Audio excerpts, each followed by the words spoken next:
с неговата любов. Точно обратно. Той обича чрез теб.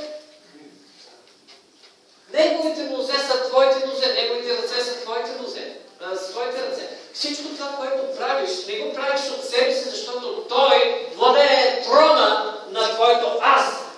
Ти си излязъл от този трон и го каниш да дойде той там и казваш: ела, Исусе, сега и владей живота ми. Колко песни има в този дух, че ги пее.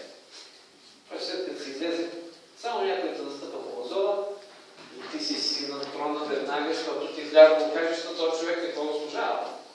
Тя да го поставиш на мястото. Как така ще си позволява той, твоето лично пространство? Така не може. И тогава Исус е с теб и ти имаш проблем. Дай Боже Исус да е в нас. През цялото време. Не само когато сме добре, да кажем: Исус е в мен. Исус е в теб не защото си добре. Исус е в теб, защото ти си го пуснал през всяка една ситуация да владее живота ти. Амин. И тогава ще стане чудо. Не очаквай чудо преди това. Чудото става след 12 стих. До 12 стих се приготвяш. А да видим какво е в 12 стих.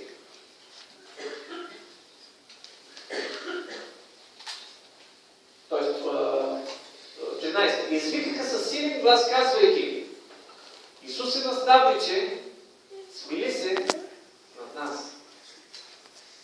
Една супер кратка молитва. Едно изречение. Аз не знам за вас, но аз не си спомням някой да е наричал Исус с такава дума. Наставник. Представете ли си? Обикновено такива смъртоносни болести правят човека злобен. Биха могли да кажат: тъкмо те виждаме сега. Да ми отговориш: защо бе? Защо?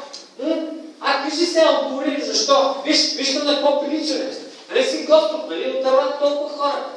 Значи, забележете, това е 30-та година на Исус на тази свят. През другите 2 години той е извършил изцеление, освобождение, възкресение имало Жоци и Евелата дъщеря, на вдовица сина и така нататък и така. И всичко това е вече минало и те го виждат. И те знаят тези неща, защото то се разчува навсякъде и казват: толкова неща направи. Виж сега. Виж на нас. Виж на какво приличаме.